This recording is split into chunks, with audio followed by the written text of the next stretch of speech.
前辈找我，不知所谓何事。楚风直入主题，确实有些事需要你帮忙，只不过现在你还帮不到我们。但我听首席界灵师大人说了你的事情，想不到你居然如此不简单，竟是界冉青那丫头的儿子。听到这里，楚风不由问道：前辈认识我母亲，有过几面之缘，并且我很欣赏你母亲，算是有些交情的，所以莫说我龙溪一族日后有事需要你帮助，只是我与你母亲的几面之缘，若是有需要的地方，你也尽管开口。但凡是我龙沐城能够做到的，定然不会推辞。另外，这是一份见面礼，务必收下。你若不收，日后需要你帮忙的事，我便不好意思开口了。龙沐城说话间，将一个乾坤袋递给楚风：前辈可否先说，需要我帮的是什么忙？楚风问：帮我龙溪一族变得更强，这固然不是一件容易的事，但也不是你一个人能做到的事，我们还需要找另外一个人。龙沐城说道：另外一个人是什么人？楚风问：若是可以，你倒是也可以帮我们找一找。龙沐城说话间，将一颗珠子取了出来，递给了楚风：能够让这颗珠子发光的人。龙沐城说道。楚风拿过珠子，好奇地问道：需要怎么做才会发光？因为经过他打量，也是不知道该如何催动这颗珠子。千万米之内，只要是对的人，出现在这颗珠子范围的千万米之内，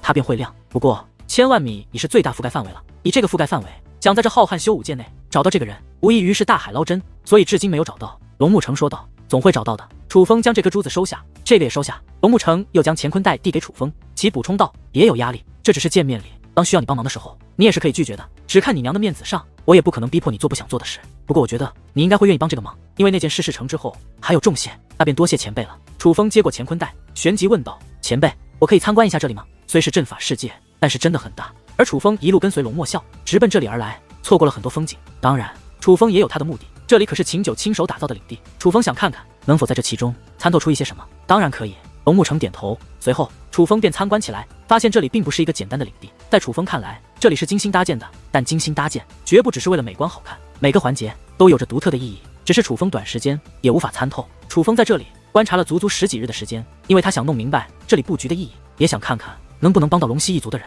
尽快摆脱这里。而在楚风来到这里的第19日，他终于明白了。我明白了。楚风忽然叹道，终于看透了。站在楚风身旁的紫菱也是立刻问道，这些天楚风走到哪他都跟到哪，他也知道楚风想看透此地布局，虽然帮不到楚风，但却想陪着楚风。这里是秦九大人为了突破某个境界而专门打造的，这是他的闭关之地，专门为了突破而打造的闭关之地。在我看来，他应该也是成功突破，并且因为这次突破意义非凡，所以特意保留了此地。楚风说道，小友这番话说了等于没说啊。忽然一阵笑声响起，顺身观望，是一名留着羊须胡子的精瘦老头。这个老头和龙墨笑长得有些像。经过这些日子，楚风对龙溪一族也是有些了解。楚风知道这个精瘦老头名为龙墨川，他也是一名真龙界灵师，并且境界与龙墨笑一样，都到达8品真龙。最重要的是，他是龙墨笑的亲生哥哥，也是当初与龙墨笑竞争首席界灵师的人物。虽然落败，但也只是惜败。他的结界之术其实并不比龙墨笑差。墨川大人，这是何意？楚风问。你的这番解释相当于没有解释，因为没有任何意义。你说秦九是为了突破布下的此地，你有证据吗？龙墨川问。没有。楚风道。其实他有，因为看穿这里的同时，楚风也领悟了此地的精髓，甚至楚风已经知道如何帮助他们龙溪一族了。可恰恰楚风这个简单的回答是龙墨川所期望的，因此龙墨川脸上的笑容更浓，那是嘲讽的笑容。那你又何以断定我楚风哥哥说的不对？紫菱反问。他知道对方身份超然，实力也超然，可紫菱看不惯任何人轻视楚风。我不需要证明他说的不对，因为没有证据，便不会有人觉得他说的对。借冉青之子，王之血脉，这些名头确实了不得，但是老夫奉劝一句，楚风小友莫要被这些虚名所捆绑，没必要炫耀无用知识，更无需为了维持这种虚名故弄玄虚，编造谎言。龙墨川说道。你凭什么说我楚风哥哥编造谎言？紫菱怒了，语气很凶。倒是楚风拉住了紫菱，相比于紫菱，楚风根本不想理论，也是不屑理论。在他眼中，此时的龙墨川不是强大的8品真龙，而是一个无知的老头。面对这种乱叫的老头，楚风自然不会生气。不过对于紫菱的凶相，龙墨川也没有生气，反而是回应说道，这里老夫早就观察过了，就只是一座寻常领地，难道我堂堂8品真龙界灵师会不如楚风小友一位神袍界灵师吗？这句话才是这龙墨川的心里话。正因为他什么都没有看出来，所以他也不相信楚风可以看出来什么。神袍再怎么样也是不可能比真龙界灵师强，这也包括观察力，此乃世人根深蒂固的想法。可接下来紫菱的一句话却让龙墨川都为之一愣。你的确是8品真龙界灵师，你的修为更强大，但若真的8品真龙就无所不能，你龙溪一族便也无需找我楚风哥哥帮忙了。他不是8品真龙，但他拥有天眼。龙墨川短暂沉默，因为他也知道龙溪一族确实需要掌握天眼这一手段之人，可他不甘，于是说道，天眼是了不起的手段，有他独到之处，但也并非无所不能，无法弥补境界差距。好了，我们该离开了，两位小友也该离开了。话罢，龙墨川转头离开。紫菱看向楚风，应该是那座传送阵打造完成了。楚风说道。旋即，楚风与紫菱来到阵法所在之地，果然如楚风所料，是那座传送阵搭建完成，并且已经连接修复阵法。沐城大人是要离开了吗？楚风上前询问。是的，楚风，我们准备离开了。为了以防万一，你与紫菱姑娘先出去，你们在外面等我们，然后随我们一同回龙溪一族的领地。我龙溪一族虽不能与七界圣府正面对抗，但可以暗中保护你们。以后你们待在我龙溪一族，保证你们安全。见到楚风与紫菱，龙沐橙立刻笑脸相迎。这十几日的相处，楚风与紫菱都能感受到龙沐橙的友善。其实龙沐橙的年纪也不小了，非要说的话，他也绝对算是奶奶辈的了。可是他却朝气蓬勃，别看是中年人的外表，可给楚风与紫菱的感觉更像是一个大姐姐。有的人就是这样，哪怕年纪很大，可却也是有着孩子心性，不会被世俗改变。有的人可能年纪不大，但却已是早早变得老成，再也无法回到年轻。沐橙大人，我建议不要用这传送阵离开。楚风说道。为何？龙沐橙问。这里可是秦九大人的领地，并且将你们带到这里的那位神秘女人，她也是的催动了此地的阵法力量，防止你们离开。虽然那束缚阵法是那位神秘女人留下的，但说到底也是秦九大人的手段。在秦九大人的领地，想破开秦九大人的束缚阵法，这个传送阵是不可能做到的。若是诸位大人真的动用传送阵，后果可能会非常糟糕，甚至会有生命危险。楚风说道。危险？我们当然知道危险，可按照你的意思，我们就应当被困死在这里不成？龙墨川问道。就是这个方法，可是墨川大人与首席界灵师大人一同推出的方法。楚风，就算你是界染青之子，你天赋力傲的，可你终究还只是神袍界灵师。扪心自问，你的观察力真的会比两位真龙界灵师更强吗？此时，不少龙溪一族的人站在了龙墨川的身后。嗨，老夫说一句，这座阵法是我兄长推出的，老夫一直保持怀疑态度，也曾说过用传送阵法作为推动，强行离开此地有一定危险性。当初同意，也是因为大家投票选择，少数服从多数而已。龙墨笑委婉地说道。墨笑，你是帮着楚风拆老夫的台吗？龙墨川眼睛一横，很是不爽地看向龙墨笑。兄长，我不是这个意思，只是此法确实值得推敲。龙墨笑说道。虽然是首席界灵师，但看得出来他还是很尊重自己的这个哥哥的。沐橙大人，在我看来，你们身上留下的束缚阵法的确是与此地相连，待得此的彻底修复，束缚阵法自会解除，你们也就能够恢复自由。楚风说道。这还用你说？可是此地是这么容易修复的吗？没有几万年的时间，我们根本不可能将此地修复。几万年啊，我们龙溪一族凭什么要留在这里，为素不相识之人做几万年的苦力？龙墨川怒声质问。楚风没有理他，而是继续看着龙沐橙。因为经过这些日子的相处，楚风也是观察出来，龙溪一族如今没有族长。虽然龙沐橙对于龙墨川与龙墨笑而言是后辈，可是他才是如今龙溪一族真正当家做主的人。沐橙大人，经过我的观察，已经洞悉了此地的暗藏的玄机，这里是有着一定规律的。这个规律可能是那位神秘女人都不知晓的规律，是秦九大人布阵之时留下的。因此，我摸索出了一个方法，若是按照我这个方法来催动这座修复阵法，修复速度会提升数倍，最快不足1年，若是慢的话，也最多100年，你们就可以离开这里。楚风说道。最快1年，最慢100年，真的假的？听闻此话，龙溪一族族内也是炸开了锅。毕竟几万年和100年完全不是一个概念。别说1年，就算是几百年，甚至上千年，但是为了安全起见，他们也愿意等。笑话，这里的修复方法是先用我龙溪一族的龙息之力融于修复阵法之内，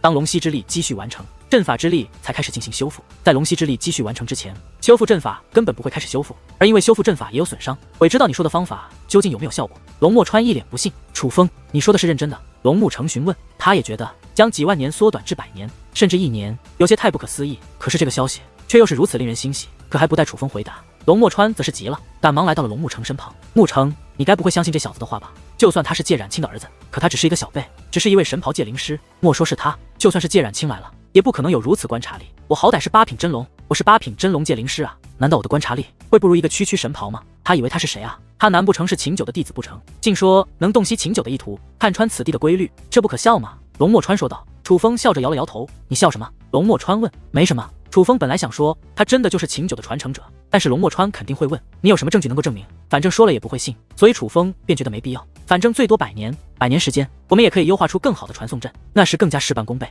若是100年之后无法将此地修复，我们再用传送阵的方式离开也不是不行。龙沐橙说道。沐橙，虽然有风险，但是我观察过了，其实风险系数不是很大，这里只是秦九的一处领地，很可能只是他当年随手布下用来休息的地方，仅此而已。我有信心，也有把握，传送阵可以带着我们传送出去。你也知道，我们是被抓到这里的，身上带的资源有限，强凑够的资源只能推动一次传送阵，如今已经准备就绪，千万莫要浪费机会，否则迟则生变。若是错过这次，可就真的要被困在这个鬼地方几万年了。龙墨川对龙沐橙极力劝道。墨川大人，我相信您的能力，只是出于对众族人安全的考量，我还是想按照楚风的方法试一试。龙沐橙说道。沐橙，你好，既然如此，那就按照族规来办，我们集体表决，愿意跟我走的举手。龙墨川看向了众位龙溪一族族人，可在场几万名族人，却只有几百人举手，其他人都选择了沉默。而举手的这几百人，也都是与龙墨川关系较为亲近的人，以及他的传承者。所以这个局面显然不是龙墨川想看到的。好，很好，我龙某人真是没有想到，我们团结的龙溪一族会这样轻信外人的话。天眼又如何，还真的能够比我这个真龙界灵师的观察力更强。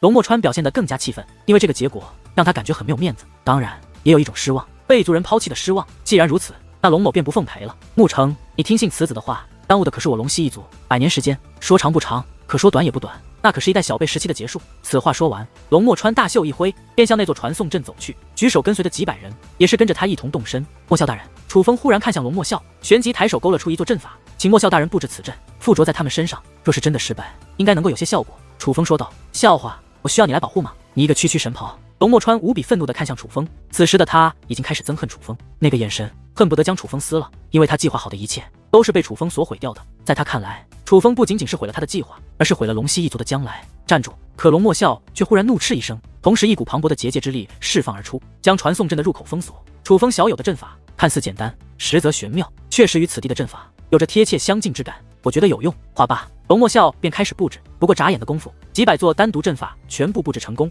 这便是8品真龙界灵师的手段。楚风之所以没有自己布置，而是请龙墨笑布置，不仅仅因为龙墨笑的身份，更多是因为他的实力。这就是境界差距。同样的阵法由真龙界灵师来布置，效果自然更为强大。族内表决已经出了结果，按理来说你们应当尊重这个结果，不应该走。但为了这座传送阵法，你们确实费心费力。老夫知道这是你们的心血，老夫能理解你们的心情，所以你们若非要尝试用传送阵离开，老夫也不拦着，但必须附着此阵才行。在座的都是界灵师，应该知道这个阵法能起到保护作用，绝不会影响你们离开。龙墨笑说道。龙墨笑，你是要与我为敌吗？龙墨川怒声质问。龙墨川，老夫才是龙溪一族的首席界灵师，结界之术的领域是老夫说的算，而不是你。天地震荡，龙墨笑的怒吼比龙墨川更加刺耳。这突然的怒吼，就连龙墨川都被惊住了。他的弟弟很少对他这个态度。老夫还是那句话，你们要是老夫不拦着，但必须附着此阵，要不要试，你们自行决定吧。龙墨笑大袖一挥，那些阵法便分别落在了众人身前。行。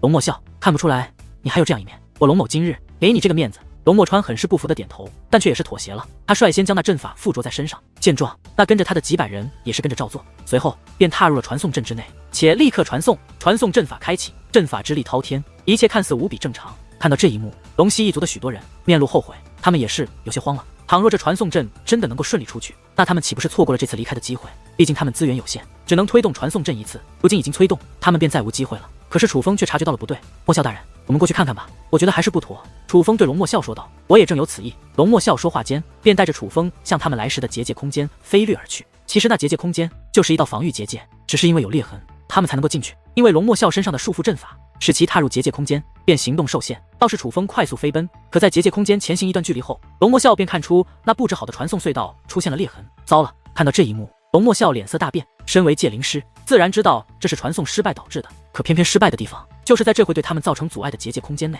传送阵法的速度加上结界空间的束缚，二者产生对撞的话，结果非常可怕。他非常清楚，若是传送失败，龙墨川等人被甩出传送隧道，会是怎样的下场？那多半会是死亡。可是这阵法束缚太强，哪怕他已是咬紧牙关，使尽浑身解数，可是他前行的速度仍是堪比龟速。直到他看到楚风向回走来，并且在楚风的身后有着几百条结界锁链，而那每一条结界锁链都拖拽着一个龙溪一族族人后，他才终于松了一口气。果然失败了，并且皆是负了很重的伤，但是好在并没有生命危险，只是楚风拖得很辛苦。毕竟龙溪一族所有人的身上都有束缚阵法，这使得楚风拖拽他们离开也是极其费力。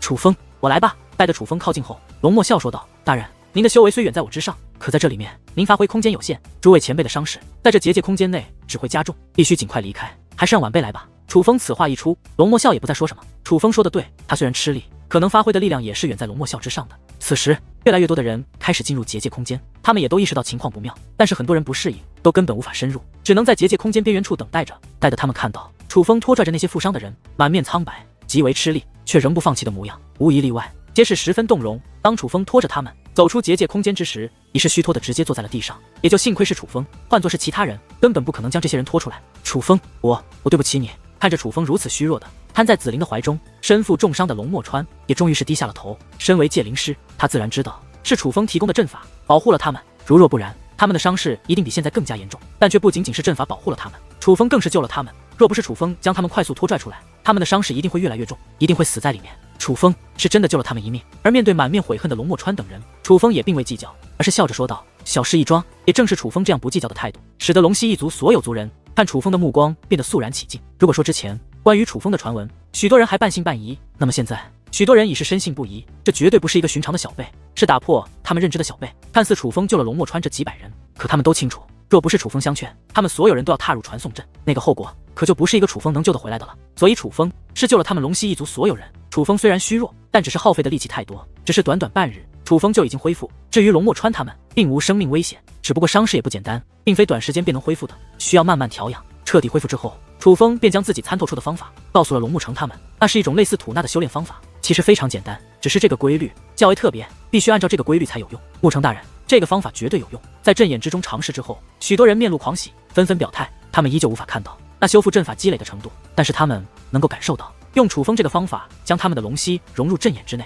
顺畅无比，不会像之前那么辛苦。楚风小友，真是不知该如何感谢你了。龙木成对楚风说道：“前辈先别急着谢我这个方法还不一定有效，需要时间才能见证。”楚风说道：“首先这个方法绝对有效，我们在这里融入龙息之力也有一段时间了，我们能够感受到使用你这个方法后的巨大差别。就算这个方法没有效果，可你也等于是我族的救命恩人。在之前的推断中，我们正常将龙息融入阵眼，真的需要几万年的时间才能将那修复阵法填满。我们是真的不想将几万年的时间耗费在这里。你若不来，今天就是我们所有族人离开的日子。你也看得出来，这传送阵法只能使用一次，所以我们没有试错的成本。要走就所有族人全部一起走，你若不来，我龙息一族恐怕就真的要灭族了。灭族在结界空间中，并且还是自己选择的方式，这若是传出去，恐怕会成为全天下的笑柄了。”龙木成自嘲地摇了摇头，尽管后来听到楚风的建议后，他选择力挺楚风，可是之前他也是同意利用传送阵离开此地。看到龙墨川等人结果，他也是一阵后怕。他很清楚，若不是楚风在，龙墨川等人都有生命危险。若是那么多人都用传送阵，龙息一族必然是灭顶之灾。前辈，需要感谢的不是我，而是你自己，敢相信我这样一个外人的建议，从而破坏已经完成的计划，可不是所有人都能做到的。你才是决定龙息一族命运之人。楚风说道。哟，楚风，看不出来你还很会说话，这嘴甜的样子倒是很像你母亲。龙木成说道。我母亲嘴很甜吗？楚风问道。对待其他人吗？冷漠的要死，但在我的面前就是一个调皮的小丫头，不过很讨人喜欢。楚风，你的母亲是我见过最优秀的女人，而你是我见过第二优秀的男人。龙木成说道。第一是谁？楚风问。以后你会知道的，现在还不是时候。龙木成故弄玄虚。那我倒是期待那一日早点到来了。楚风笑道。在楚风看来，遇到龙息一族纯属是一个意外。龙木成建议他留在这里，楚风自然不会留下，因为楚风还有其他事情要做，那就是去找祖武界宗的钥匙。要不是因为这里是秦九留下的领地，楚风想看看能不能得到一些收获，同时也因龙木成与其母亲有些交情，想看能不能帮一帮他们。楚风早就离开了，但现在也是到了离开的时候。楚风与紫菱走的时候，龙息一族所有族人都来相送，包括还在疗伤的龙墨川等人。楚风少侠，之前老夫愚钝，属实是小看了你，但你的救命之恩，老夫绝不会忘。以后老夫这条命是你的，待得老夫离开这个鬼地方，重返浩瀚修武界的时候，老夫看谁敢欺负你。莫说别人，就算是7届圣府，老夫也敢与他们干上一干。龙墨川拍着胸脯说道。好，一言为定。楚风笑着说道。老夫此话绝对算数。龙墨川一脸认真。龙墨川之前的话着实刻薄，说楚风自己的时候还好，当其说楚风母亲的时候，楚风都险些没控制住怒火。之所以控制住了，没与他计较，就是楚风知道这个人虽然自负，但本性不坏。这从他一心一意为龙息一族族人就看得出来，这样的人楚风见多了，做敌人有点头疼，但要是真的真心真意做朋友，则是值得信赖的。楚风，当我们离开这里，龙息拳馆会重新开张，那个时候你一定要来找我们，就算你不愿意我们帮忙，也要来找我们。我龙息一族确实欠你一个恩情。龙木成说道。我会来的，但不是要你们还恩情，而是要尝尝你们的龙拳。楚风说道。你不说我差点忘记了。龙木成恍然大悟，随后将一个无比精致2尺来高的玉瓶取出。我们来到这里，整日催动阵眼的力量，确实没有时间淬炼龙拳，但这是我个人珍藏，楚风小友若不嫌弃，便收着吧，足够你饮用一阵子了。龙木成将玉瓶递给楚风，楚风握住一瓶的那一刻，顿时面色大喜。前辈，太珍贵了吧？楚风问。龙泉的价格他是知道的，一碗龙泉水需要10个龙泉币，而龙泉币可是很难弄到的。当初楚风和地狱使在龙息拳馆时，有人想用一把尊兵和一乾坤袋的宝物来换取10个龙泉币，都没有人换，反而换来众人的冷嘲热讽。而龙木成给楚风的玉瓶，实际上是具有乾坤袋功效的，这里面装着的龙泉极为磅礴，可以这么说，这里面的泉水楚风不喝，每天用来泡澡都足够他泡个100年，当真是价值不菲。这个我可要吹一吹了。木城丫头这瓶龙泉，那可不是寻常龙息拳馆能喝到的，你仔细看看，这叫木城龙泉。木城这丫头的血脉特殊，她的龙息也更为纯粹，其他人淬炼的龙泉需要加工才能饮用，直接饮用是不行的，但是木城这丫头的龙泉可以直接饮用，并且年头越久效果越好，因此她淬炼出来的龙泉还是龙息一族的一绝。龙墨笑笑着说道。这个是真的，就连我们都要厚着脸皮求他，才能喝到那么一点点，有时候还会被拒绝呢。龙墨川也是说道。这是真的，这是真的。立刻众人附和。此时一个小男孩更是高举手臂。我可是听着木城大人的木城龙泉长大的，可是长到这么大都没尝过呢。见此情形，楚风则是看向龙木城。木城大人，既然这瓶木城龙泉赠我，那我是否可以做主，请大家饮上一杯？楚风此话一出，全场屏住呼吸。实际上莫说是小朋友，许多成年人也没机会饮用龙木城淬炼的龙泉。龙木城虽常有淬炼龙泉的习惯，但他也是真的将他淬炼的龙泉视若珍宝的。龙墨川、龙墨笑这种人物，厚着脸皮去求，有时候都被拒绝，这可是真事。龙木城下意识便是抗拒的，确实抠门习惯了。可是转念一想，都已经赠予楚风了，于是便点了点头。当然，哦。下一刻，全场欢呼，可楚风却忽然开口：“等一下，虽是我做主，可我并没说真的请你们喝啊！”众人无言。可楚风大袖一挥，结界之力如金光飘散，落入众人手中，皆是化作一个酒杯。随后楚风催动手中玉瓶，玉瓶中的龙泉便飞掠而出，刚好落入众人酒杯之中。人生中有一别，但我与龙溪一族缘分未尽，来日定会再见。诸位前辈，来日方长，日后再会。楚风举起酒杯，日后再会。众人皆举酒杯，随后一饮而尽。诸位前辈，楚风告辞。随后，楚风便带着紫菱走入了结界空间之中。楚风哥哥，可刚踏入结界空间，一只小手便拉住了楚风，顺势观望，竟是紫菱面带笑意，却有些不好意思地看着楚风，因为他的另一只小手正端着楚风凝聚的结界酒杯，只不过那杯子已经空了，连一滴龙泉都没剩下。没喝够？楚风问。真的太好喝了，从没喝过这么好喝的东西，有种心旷神怡，心灵都被净化的感觉。这东西恐怕是天下任何美酒都无法比拟的了，太适合我们姑娘喝了。紫菱说道。沐城龙泉确实名不虚传，比我在龙溪拳馆喝到的要好。话罢，楚风将刚刚收起的玉瓶又取了出来，直接递给了紫菱。都给我呀！紫菱睁大美眸。都说了，咱们家你做主啊。楚风笑道。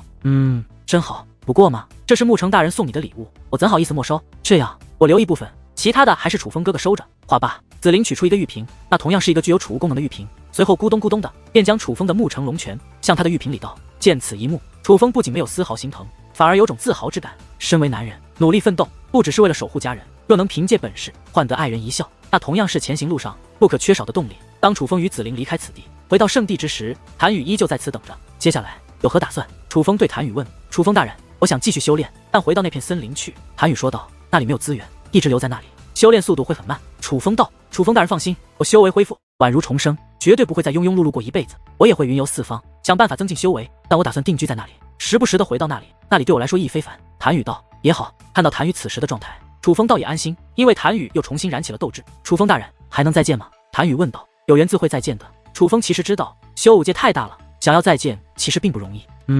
谭宇也明白，如今的楚风得罪了7届圣府，应该没有定居之所，就算是有也不会告诉他，所以他也干脆没有问，因为不想给楚风带来不必要的麻烦。谭宇，关于这里的事不要外传。楚风说道。大人放心，我定会保密。谭宇应道。随后楚风布阵，将这片圣地抹除，又将这里隐藏。楚风担心这里引来他人注意，若是弱的倒也罢了，若是强者呢？龙溪一族固然强大，可浩瀚修武界却仍然存在比龙溪一族更强大的势力，在他们离开这里之前，先将此地隐藏才是更好的选择。况且这里是秦九的领地，楚风也希望这里能够一直保存完好，不想遭到破坏。随后楚风带着谭宇返回到日月宗众人所在的位置，他们自知无法逃脱，一直乖乖跪在原地，甚至不敢动弹。日月宗宗主作恶多端，已被我斩除，至于谭宇之事，与你们无关，不会牵连你们。但日月宗这种地方，我不希望它继续存在。你们离开之后，便不要再回来了。楚风说话间，将那覆盖日月宗的大阵开启了一道出口。走吧。楚风此话一出，日月宗众长老与弟子快速的飞掠而出，头都不会的向远处逃窜而去。当日月宗所有人离开后，楚风则是探手一抓，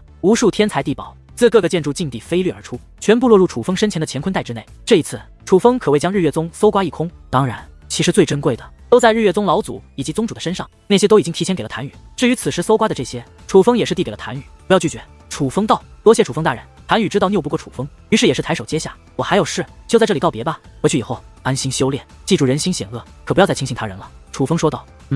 谭宇点了点头，看楚风的眼神十分不舍，可他知道楚风有事在身，还是快速离去。当谭宇走后，楚风意念一动，学于日月宗上空的覆盖大阵，化作滚滚红云，封锁阵法，瞬息之间化作攻杀阵法，一个个巨大的火球宛如流星一般不断坠落而下，火光冲天间，大地震颤，日月宗内的一切都毁于这座攻杀阵法之内。攻杀阵法仍在持续摧毁，可楚风看了紫菱一眼，二人便离开了此地。楚风回到了谭家那座地宫之中，凭借司空长生给楚风的印记，那隐藏的阵法力量也是浮现，凝聚出一道钥匙碎片。钥匙碎片就像是刃主一般，直接进入了楚风的掌心。楚风哥哥，接下来我们去了。紫菱问。虽然顺利的得到了一道钥匙碎片，可这钥匙碎片却不只有一道，还有另外4道钥匙碎片要找，5道钥匙碎片缺一不可，只有凑齐5个才能进入祖武界宗主城。谢天然已经捷足先登，实力更是占优，几乎占尽天时地利人和，想与他争难度极大。但只要拿到了一道钥匙碎片，他便无法进入祖武界宗主城，所以我倒是安心了不少。楚风说道。楚风哥哥，我没太听懂你的意思，难道剩下的你就不去争了吗？紫菱问。自然要争，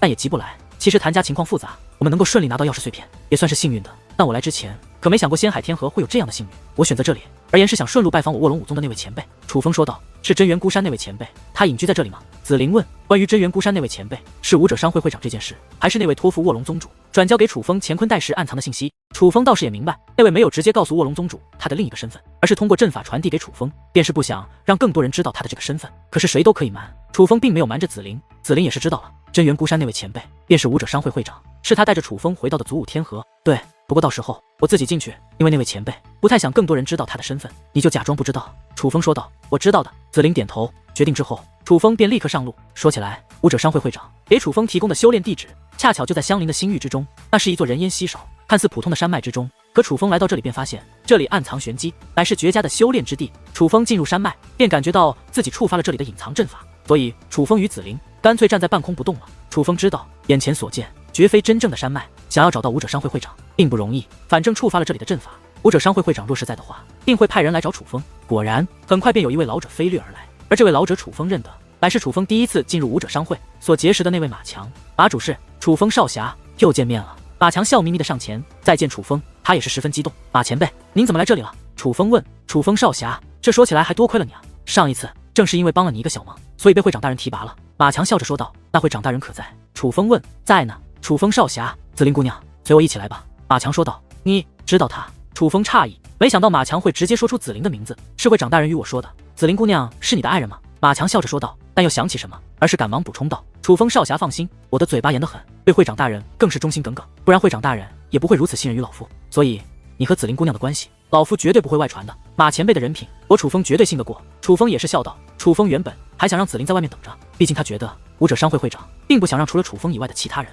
知道他的身份，但是现在看来，似乎不用等了。显然武者商会会长不只想见楚风，也想见紫菱。在马强带着楚风向山脉深处前行，随后拿出一块令牌，周遭的一切立刻变化，眼前所见不再寻常，简直美若仙境，而浓郁的天地能量更是感受得清清楚楚。只不过来不及观看美景，楚风与紫菱皆是目光变化，被同一个方向所吸引。在这片美轮美奂的山脉上空，聚集着一队军马，那是仙海鱼族的精锐，足有千万。他们穿着整齐，身披铠甲，除了坐骑外，还有诸多身躯庞大已被驯化的凶兽。那些凶兽身披锁链，几万只庞大的凶兽拉着一辆辆巨大的战车，而那战车也较为特殊，庞大到宛如一座小型城池，但里面却是空无一人。尽管封锁得严严实实，可楚风却也能够看得出来，那战车内乃是大阵，每一座战车都是一座大阵，是不同的阵法，并且仙海鱼族的人马也是立刻注意到了楚风，纷纷朝着这边看来。按理来说，以楚风如今的名声，仙海鱼族的人看到楚风也定会议论一番，可他们看到楚风后，只是感到有些意外，并没有丝毫议论，他们的神情都是极其凝重，就好像发生了什么大事。这个架势的仙海鱼族可不像是来拜访的，更像是要打仗。马前辈，仙海鱼族怎么来了这那么多人？发生何事了？楚风问。老夫也不知晓，不如楚风小友等一下亲自询问会长大人吧。马强说道。楚风看得出来，马强应该是真的不知道。好在马强的引路下，楚风与紫菱来到山巅宫殿的一座竹屋外，随后便离开了。别看竹屋简陋，却蕴藏极强阵法，楚风也看不穿里面情况。推门之后，才发现武者商会会长就坐在竹屋之中，且已经备好了3杯茶。楚风、紫菱又见面了。武者商会会长笑着说道：“弟子楚风，弟子紫菱，拜见前辈。”楚风与紫菱见到这位，同时施礼。好了，又不是外人，不必多礼。武者商会会长道：“前辈，卧龙武宗之事，多亏您了。”楚风道：“这样说的话，可就太见外了。我终归也是卧龙武宗的人。”武者商会会长说道：“抛开卧龙武宗，前辈对晚辈的帮助也是极大。之前还不会明白，为何武者商会会如此善待于我。自从知道前辈身份，才恍然大悟，原来是自家人。”楚风笑着说道：“你与紫菱的天赋，都应当是我卧龙武宗重点培养的。对了，楚风，你来找我，应该不只是拜访我吧？是有什么事情找我帮忙吗？”武者商会会长问道。“前辈，我今日来此，就是拜访前辈的，并没有什么需要前辈帮忙。”楚风说道。“真的？”武者商会会长并不太相信，我与前辈之间，抛开卧龙武宗的身份，只有我欠前辈人情，没有前辈欠我人情，我怎好意思无缘无故便找前辈帮忙？楚风说道。“那算上卧龙武宗的身份呢？”武者商会会长问。“算上这个身份，也是一样，只有我欠前辈人情，并无前辈欠我人情。晚辈没什么需要前辈帮忙的，就算有，除非逼不得已，也不会找前辈帮忙。倒是前辈若是有什么吩咐，尽管与晚辈说，晚辈能力之内，赴汤蹈火也会去做。”楚风说道。“楚风，你确实不一样。如果是其他人这样说，我会觉得是客套，甚至是虚伪。但你，我知道这是你的真心话，也是你的真实想法。”武者商会会长夸赞道。“前辈过奖了，晚辈并不觉得晚辈这样有多优秀，反而是正常人的决定与选择。”楚风道。“你说的也对，不过世间之事就是如此巧合，你只是来拜访我，不幸找我帮忙，但也许我能帮你一件事。”武者商会会长说道。“前辈所指是为何事？”楚风问。“仙海鱼族的人马看到了吧？”武者商会会长问。仙海鱼族发生什么事了吗？”楚风问。“是，并且是一件大事。说起来，你也会关心这件事。武者商会会长说道。前辈，是何事？楚风问。仙海鱼儿被抓走了。武者商会会长说道。小鱼儿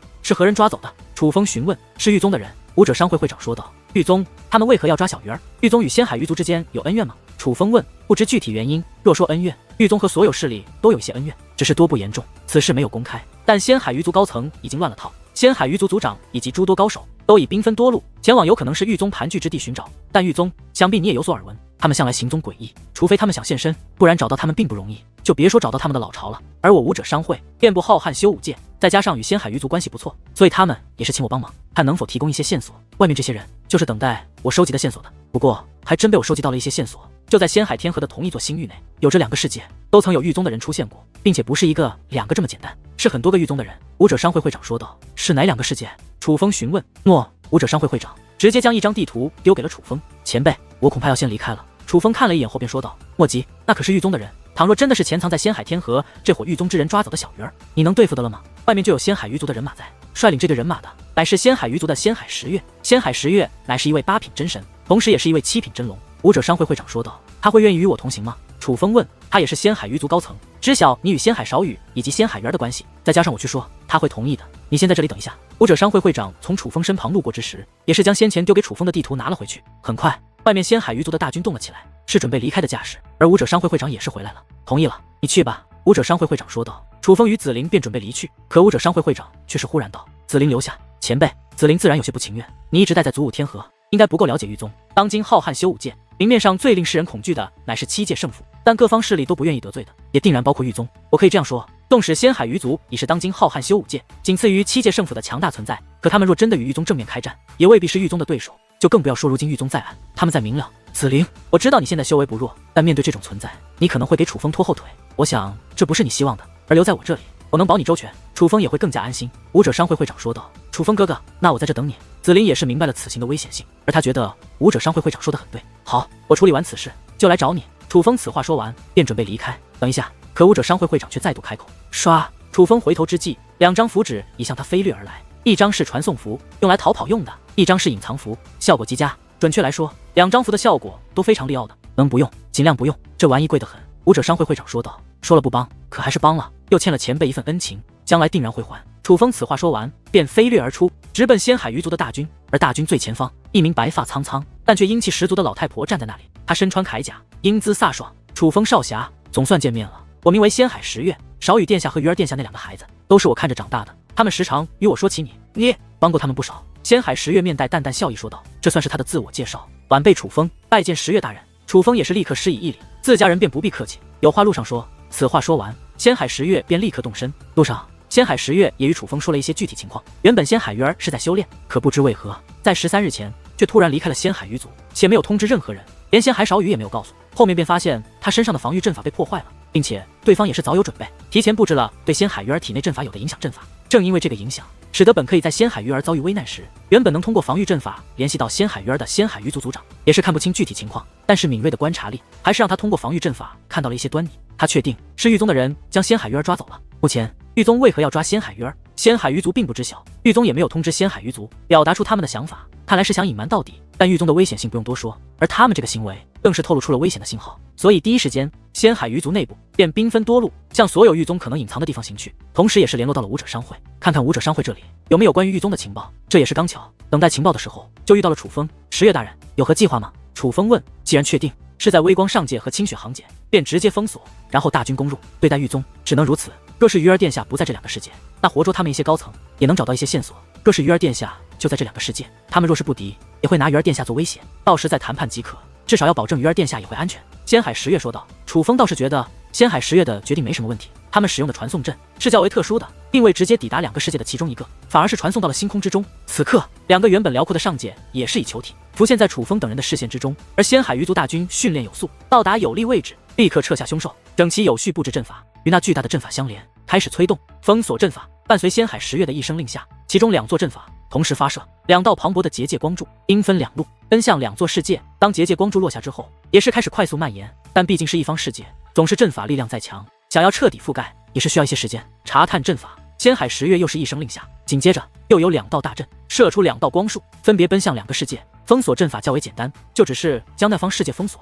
避免有人逃脱出去。封锁之后，寻常的传送阵法也是无法使用，只有仙海鱼族的特殊传送阵可以进出。至于侦察阵法，融入了狱宗独有的气息，若是狱宗之人存在于那世界之中，便可以侦察出他们的位置。伴随侦察阵法蔓延，楚风等人也是能够看到，两方相邻的世界出现了较大的区别。左边的微光上界出现了几百万道光点，而右边的清雪上界则是一个光点也没有，全部都在微光上界。催动阵法之人留在原地等待命令，其他所有人都随我进入微光上界。仙海十月一声令下，仙海鱼族浩浩荡荡的精锐部队便通过传送阵法杀入了微光上界之中。可楚风并没有动身，楚风觉得事情有些蹊跷。武者商会会长可是说有着可靠消息，这两个世界都有狱宗的人活动，可现在这两个上界在侦察阵法之下，其中一个狱宗的人影都没有，而另外一个则有着几百万道，这差距未免太悬殊了。况且若是狱宗的人真的抓了小鱼儿，那必然也是早有准备，不可能这么轻易的暴露。事出反常必有妖，前辈。楚风看向此地的一位老者，这位老者在来此地的路上也曾与楚风交谈，对楚风态度较好，并且有着一定地位。楚风少侠，怎么了？老者问。可还有带有狱宗气息的器物，能否给我一件？楚风问。有。老者说话间，将一件红色长袍碎片递给了楚风，那正是狱宗之人专用的长袍，而这长袍碎片上面附着阵法，是为了更好的保留狱宗独有的气息。前辈，我能用传送阵法进入清雪上界吗？楚风问。可以，不过楚风小友，侦测阵法已经确定，清雪上界内没有狱宗的踪迹，你为何还要去？老者问。前辈，我实话实说，狱宗的人能纵横浩瀚修武界这么久，都很难被人找到老巢，足以说明他们的手段不一般。晚辈是觉得这两个上界对比如此强烈，不太对劲，不符合狱宗以往的行事风格。楚风说道。你是觉得微光上界是陷阱，反而清雪世界藏着真正的狱宗主力？老者问。只是个人猜测，暂时没有任何证据。楚风道。楚风小友，若真是如此觉得，那你自己去的话，岂不是太过危险了？老者有些担心，他是听从仙海十月指挥的，让他们留守在这里，他们就必须留守在这里。而且他也了解仙海十月的性格，就算现在追上去，去告诉仙海十月楚风的猜测，他也定然不会信。况且楚风也说了，只是猜测，根本没有证据。莫说仙海十月，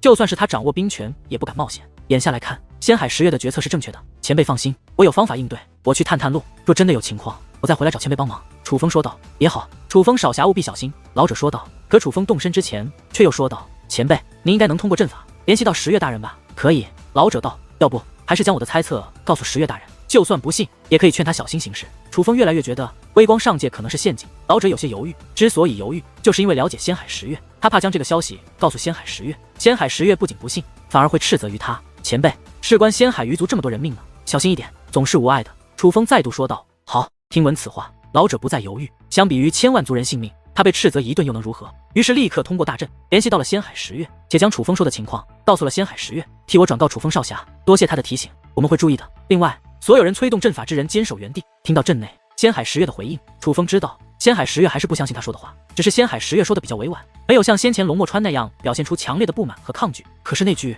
所有催动阵法之人坚守在原地，却已经证明了他不相信楚风的判断。如若不然，应该会派人跟随楚风一同进入清雪上界看一看的。随后，楚风便独自一人通过仙海鱼族的传送阵进入了清雪上界之中。清雪上界是一片被青色雪花覆盖的世界，难怪会叫这个名字。而站在这茫茫清雪看不到任何踪迹的雪地上，楚风却并没有迷茫，他立刻行动，布置侦测阵法。楚风觉得，若是清雪上界真的早有准备，那么他们的隐藏阵法应该是提前覆盖整个世界的。正是因为有隐藏阵法，仙海鱼族的侦察阵法才什么都观察不出。但倘若强大的隐藏阵法真的存在，从内部也是可以侦察得到狱宗的人。侦察阵法布置完毕，楚风便将狱宗气息的长袍碎片丢入其中，随后一边催动侦察阵法，一边快速飞掠。当然，楚风不仅伪装了面容，也隐藏了自己。飞掠没多久，楚风手中的侦察阵法竟有了反应。这里真的狱宗的人，楚风觉得这不像是自己运气好，更像是这方世界真的存在很多狱宗的人，所以才增大了楚风遇到狱宗之人的可能性。而也就在此时，楚风能够听到阵阵轰鸣，那轰鸣自天上传来，恰巧是微光世界的方向，定然是微光世界发生了极其激烈的战斗，否则不可能跨越星空。声音传递到这里来，微光世界果然是陷阱吗？希望他们能安然无恙吧。楚风感叹之后，立刻动身，向侦察阵法锁定的方向飞掠而去。那里有着一座城池，当楚风靠近的时候，发现那座城池竟已被屠戮殆尽，遍布尸体，但没有血流成河，甚至许多人的身上没有伤口，所有人都像是被吞噬灵魂而亡。而在城池中心，竟聚集着15名男女，他们穿着也很特别，白色斗笠，红色长袍，长袍上面还以黑色字体写着地狱使3个大字。这些人正是狱宗的人，很显然也是这座城池被屠的罪魁祸首。他们盘坐在一起，竟在布置阵法。那阵法之内汇集的正是城内众人的魂魄，只不过这些魂魄已被炼化，已经死透了。楚风终究来晚了一步，可在楚风印象中，他之前接触的那位地狱使可不像是恶人，并不会滥杀无辜，尽管也很固执，但却有着自己的正义。但现在这些人则是真正的邪门歪道，由此可以看出，狱宗之内也是有好有坏。难怪世人都说狱宗是最可怕的邪恶势力。怎么回事？别的世界有高手交战吗？怎么掀起这么大的动静？这10几个人一边炼制城内众人魂魄，一边抬头望向虚空，也是被虚空深处的动静所吸引。而听他们的交谈，楚风便意识到他们并不知道那方世界所发生的事情，并且他们没有隐藏气息。其中最强的也不过3品半神，甚至其中5个还是5尊境。由此，楚风判断他们在狱宗之内地位也应该一般。想要打探关于小鱼儿的事情，在他们身上恐怕是难以获得线索了。于是楚风直接现身。好一群畜生，做了如此丧尽天良之事，你们还有心说笑？楚风凝声问道。又来个不知死活的，难道你不认得我们这身衣服？其中一名女子起身说道。楚风没有再说话，而是直接动手。他伪装了气息，先是将修为压制到3品半神，随后又施展雷纹，将修为提升到4品半神。在楚风看来，这个修为足以对付他们。眨眼间，楚风来到狱宗众人面前，手中的尊兵大刀直接洞穿了那名说话的女子身体，随后猛然一扫，鲜血喷溅间，女子便被斩成了2段。我宰了你！见楚风竟敢直接杀人，狱宗之人也是大怒。其中一位3品真神将修为提升达到4品半神，亮出尊兵便准备发动攻势，可楚风挥手一刀，也是将他劈成2段。同为4品半神，他在楚风面前却是毫无还手之力。不好，快跑！眼见楚风如此凶猛，狱宗之人也没了之前的嚣张气焰，剩下的人立刻御空逃窜。可楚风手中的尊兵挥动，一刀一个，转眼间又有12人被接连斩落，最终只有1名3品半神境的逃脱，并且是将修为提升到了4品半神才得以逃脱。但哪怕提升到4品半神，也不可能在楚风面前逃脱。楚风是故意的，故意放他走。楚风为了不引起麻烦，将狱宗死去之人的尸体收走，随后才御空而起，隐藏身形，尾随那位逃脱之人追了过去。一路尾随，来到了一座隐藏极深的地下宫殿之中。来到地宫深处，这里聚集着几百人，都是狱宗的打扮，但这几百人皆是整齐地站在2侧，唯有正中间的主位上坐着一个身材娇小的身影。大人，不好了，我们外出遇到了一个莽夫，竟不惧怕我们狱宗之人，杀了李沧他们。跑回之人来到此地，立刻跪在地上。混账！这个时候你们还敢惹祸？不是告诉你们小心行事吗？可这位的求助却立刻遭来了众人的怒斥。诸位长老，训斥他们有何意义？敢得罪我狱宗的人，倒是必须教训。那人在哪？而就在此时，那位坐在主位的身影开口，那是一道甜美的女子声音，并且这声音是如此熟悉。而这女子一开口，在场的众人立刻附和。允儿大人说的极是。可这句允儿加上那熟悉的声音，则是让楚风想到了一个人，宋允。当初和多半是暗夜妖神的小女孩一同被地狱使抓走的宋允。于是楚风直接飞到地宫深处，还不待这些狱宗之人有所反应，楚风便大声问道：宋允，是你吗？楚风这个声音没有伪装，而是自己原本的声音。而楚风此话一出，那坐在主位的神鹰也是立刻站起身来。楚风哥哥，他说话间还摘下了头上的白色斗笠，露出了真容，而他正是宋允。而那名逃回来的人不知道是蠢还是笨，还没有明白楚风与宋允的关系，而是指向楚风，就是他，大人，就是他杀了我们的人。可他此话一出，宋允却是眼中寒芒涌现，随后其手臂一挥，一把红色匕首飞掠而出，快速于这地宫之内旋转。当匕首再度回到其手中之时，地宫安静的诡异。紧接着，那几百道狱宗身影接连倒地，鲜血也自脖颈渗出，死了，全部被斩杀。正是宋允亲自为之。此时宋允周身散发着3重诡异且强大的气息，使其修为达到了9品半神境。而当那3重诡异气息退去，他展现的修为也是达到了6品半神境。6品半神恐怕便是宋允如今的真实修为，他的修炼速度竟丝毫不比楚风慢。在挥手之间斩杀了狱宗几百人之后，宋允就像是没事人一样，蹦蹦跳跳的来到了楚风面前，伸出2只小手，从2侧捏住了楚风的脸。快别藏着了，露出真容吧，让我好好看看我的楚风哥哥吧。见状，楚风也不再隐藏，露出了真容。看到楚风真容，宋允的小脸凑得更近，一双美眸眯成2道月牙，笑得很甜。果然还是我楚风哥哥看着顺眼啊！这些人你杀了他们没事吗？楚风问。杀就杀了，反正也没人知道是我杀的，但是绝对不能让他们知道你杀了狱宗的人，不然你可就惹祸上身喽。宋允说话间转过身去，手掌摊开，对准了那些死去的狱宗之人，其掌心出现一道红色印记，那是一道阵法。刷刷刷，阵法射出多条红线，穿过所有死去的狱宗之人体内。随后在那些已经死去之人的体内竟传来婴儿的哭泣声，十分瘆人。玉婴，楚风知道这必然是玉婴，每个狱宗之人体内都有一个玉婴，不过宋允有2个。玉婴相容是极其利奥的天赋，正因完成了玉婴相容，宋允才被带回狱宗重点培养。只不过这种哭泣因为持续太久，因为越来越弱，直到彻底消失。在做完这一切之后，宋允另一只手大袖一挥，将这些狱宗之人的身体彻底抹除。你是在用他们修炼吗？楚风问。算是吧。对了，楚风哥哥，那些被你杀了的人在哪儿？可不能浪费。宋允说道。楚风也是挥动衣袖，那些被其斩杀的狱宗之人尸体便被他甩了出来。杀人带走尸体，不愧是我的楚风哥哥，这样也好，倒是省事了。宋允再度催动掌心阵法，将那些人体内的玉婴也炼化掉后，抬头看向楚风。楚风哥哥，他们的尸体你还有用吗？我还是先留着吧，万一有用呢？楚风说话间收了起来，而宋允则是捏动特殊法诀，隐藏了掌心的阵法，并且隐藏得很是彻底。你是不是早就想杀掉这些人？就算我不来，你也会杀掉他们？楚风问。